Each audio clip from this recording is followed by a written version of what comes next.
Most people stay stuck even when they want to change because they're not taking into consideration the factors that contribute to who they are right now and how those factors develop perspective, self-limiting beliefs, emotional barriers, psychological barriers.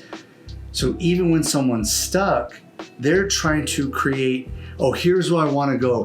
Here's what I want to do. I don't know why I can't get there.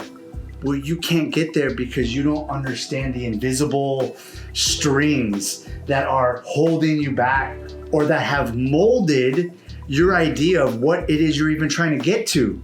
That might not even be where you're trying to go. You might be trying to go after resolving these issues or uncovering these barriers or obstacles. You might realize, oh, I don't even know why I wanted to go here. This is where I should be going, or this is what is going to be what's best for my life moving forward.